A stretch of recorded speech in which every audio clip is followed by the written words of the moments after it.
தருவானை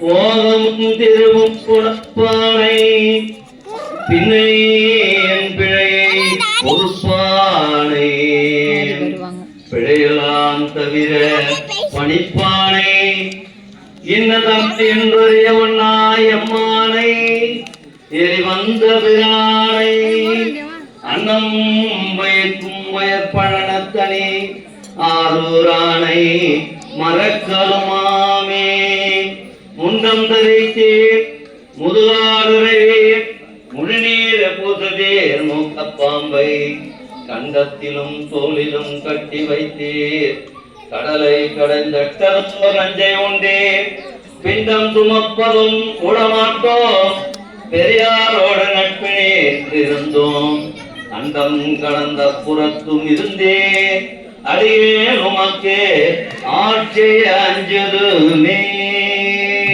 வாருங்கள் சுந்தரரே, முன்னர் வந்த போது என்னவோ மிகவும் கோபமாக திரும்பி போய்விட்டீரே. உங்கள் பெருமாளை பற்றி உண்மைகளை சொன்னால் உடம்பெல்லாம் எரிந்ததோ? இப்போதாவது அவருடைய ஊழல்கள் தெரிந்தனவா? நீரில் ஏதோ ஏராளமாக பாடி அவர்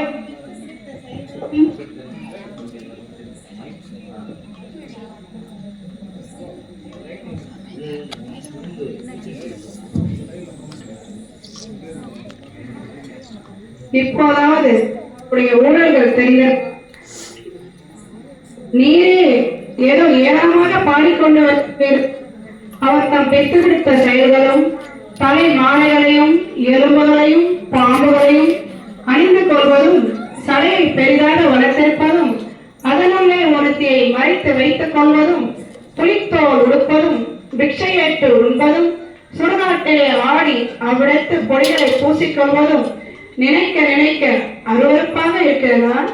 அவருடைய அத்தகைய பெருமைகளை நன்றாக பாடுங்கள் பாடுங்கள். புறங்காட்டொழியே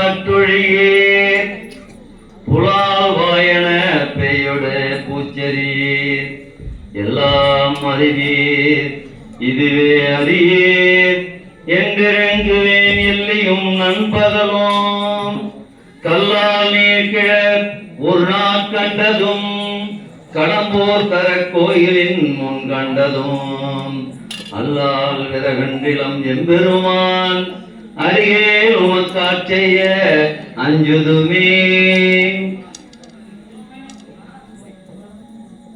அம்மையே, தாங்கள் சொல்வது அனைத்தும் உண்மையே. இப்படிப்பட்டவரை யார்தான் விரும்புவார்கள்? என்னவோ தாங்கள் தான் அவரை விட்டு பிரியாமல் இருக்க ஒரு காலத்து வரம் கேட்டு பெற்றுக் கொண்டீர்கள். அவர்தான் பித்தர் என்றால் தாங்கள் பெரும் பித்தராக இருக்கிறீர்கள். இப்படிப்பட்ட நடவடிக்கை உள்ளவருக்கு வாழ்க்கை பட்டுவிட்ட பிறகு தாங்கள் இனிமேல் கோபித்து ஆகப்போவது என்ன இருக்கிறது? எல்லாவற்றையும் தள்ளி சிரித்துக் கொண்டு போக வேண்டியதுதான். அடியேன் அவரிடம் சென்று தாங்கள் இப்படியெல்லாம் இருப்பது அம்மையாருக்கு பிடிக்கவில்லையாம் என்று சொல்லி இனியேனும் அம்மையாரின் அன்னாராகிய ஸ்ரீமன் நாராயணமூர்த்தியை போல பட்டு பீதாம்பரங்களுடன் அழகாக இருக்க வேண்டும் என்று சொல்லி விடுகின்றேன். அப்பா, அப்படியெல்லாம் அவரிடம் சொல்லாதே. அவருடைய தவக்கோலத்தின் தன்மைகள் இப்படி என்று தெரிந்தானே யான் அவரை விரும்பினேன். இப்பொழுது அவைகளை பற்றி எல்லாம் உன்னை போல் எள்ளி பேசுவேனா?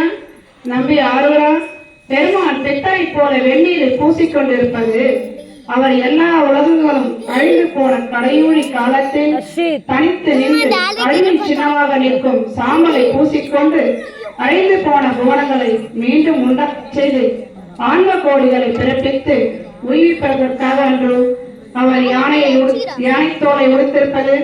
தாரகாவனத்து ரிஷிகள் எல்லாம் ஒன்று கூடி கடவுள் என்று ஒன்று இல்லவே இல்லை, இருந்தாலும் அவர் அருள் எமக்கு தேவையில்லை,